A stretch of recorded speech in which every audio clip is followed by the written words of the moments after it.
और अपने रास्ते पर चल रहा है। जो यहाँ के तहसीलदार ने ये अपशब्द बोले हैं, ये खुद इसके संस्कार हैं। ये जिस चीज में पला बड़ा है वो इसने आपके ऊपर जाहिर की है।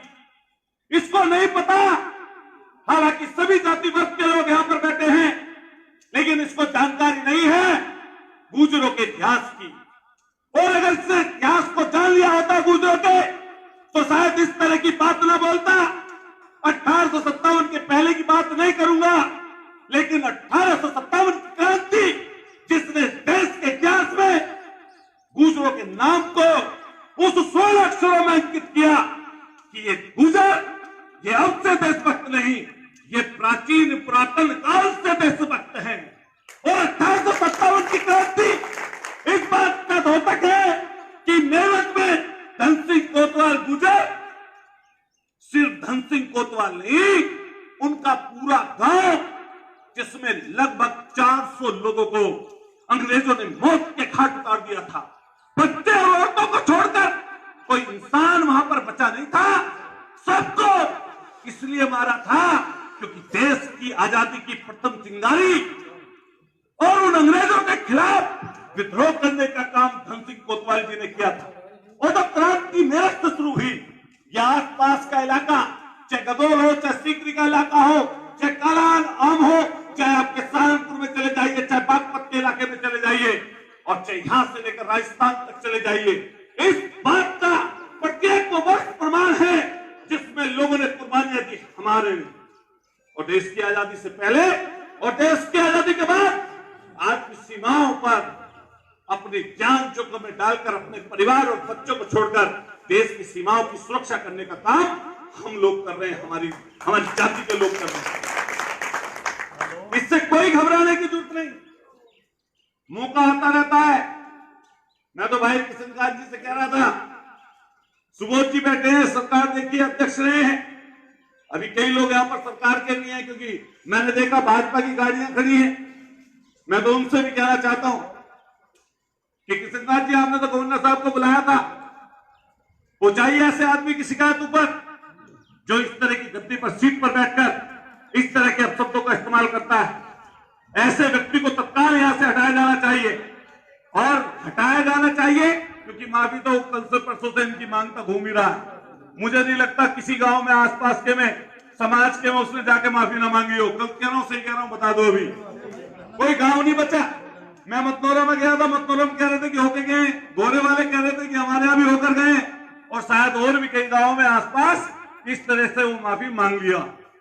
लेकिन उसको हटाना जरूरी है, उसको हटवाना जरूरी है। मेरा आप लोगों से कहना है, क्योंकि यहां पर सभी पार्टी के लोग बैठे हैं, इसलिए हम लोग तो ऐसी बात नहीं कहना चाहते, लेकिन फिर भी एक बात जरूर कहेंगे। जिसकी सरकार होती है उससे सवाल होता है। सरकार पहले बहुजन समाज पार्टी की थी तो लोग सवाल करते थे, फिर समाजवादी पार्टी की थी तो लोग सवाल करते थे। बहुजन समाज पार्टी की चली गई, समाजवादी की आई। समाजवादी से पहले और उससे पहले भी बहुत रही है। समाजवादी की चली गई, बीजेपी की आई, भारतीय जनता पार्टी की आई। लेकिन आज इस समय पर अगर कोई व्यक्ति सवाल पूछने का काम करता है तो उसको कहा जाता है कि ये देशद्रोही। उसको ये बात बोली जाती है कि आप सवाल मत पूछिए, किसी से इस तरह का सवाल मत करिए कि जिससे आपको परेशानी हो।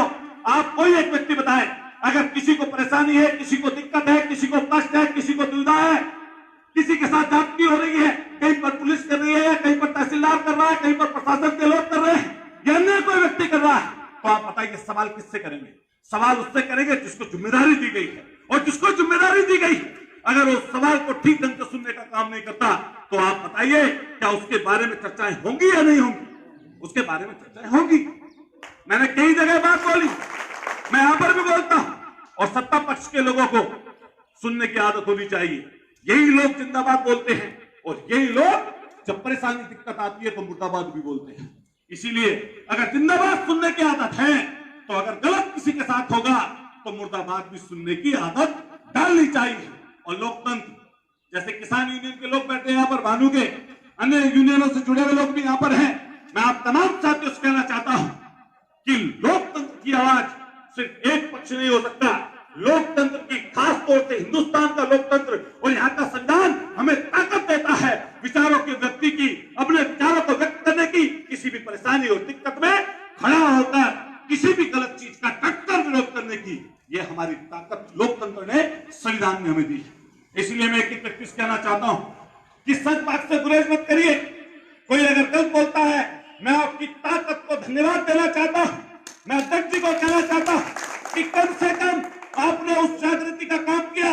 जो ये गांव है इधर के, आज मैं देख रहा हूं उन सारे गांव के 1-1, 2-2, 3-3, 4-4 लड़के लोग यहां पर बैठे हैं। मैंने पूर्व में ऐसा कभी नहीं देखा था, पहले कभी ऐसा नहीं देखा कि हमारे समाज के खास तौर से अलग अलग जाति के किसान वर्ग के लोग बैठे हैं। लेकिन मैं खास तौर से अपने समाज के गुजर लोगों से कहना चाहता हूं कि ये पहली बार या दूसरी बार अभी ये जल्दी में लगातार में धरने आंदोलन में शरीक होने लगे। पहले नहीं हो, इसका नुकसान होता है। किसान जातियों की जहां तक बात आती है, यहाँ पश्चिम में प्रमुखता से 2-3 जातियां प्रमुख हैं, किसान तो सभी है।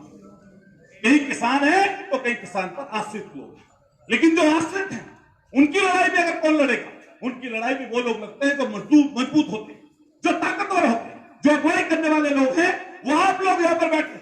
इसलिए जो आपने शुरुआत की है या इससे पहले जो आपने शुरुआतें की हैं, और खास तौर से इस समय जो ये तहसीलदार ने इस तरह का शब्द का इस्तेमाल किया हमारे साथी के लिए, मैं फिर कहना चाहता हूं इसकी घोर निंदा होनी चाहिए। और कोई भी सभ्य समाज का व्यक्ति इस तहसीलदार के लिए अच्छे शब्द नहीं हो पाएगा। लेकिन इस समय पर हालांकि राजनीतिक चीजें की तरफ मुड़ जाएंगी चीजें, लेकिन मैंने एक चीज देखी, जो व्यक्ति विशेष केंद्र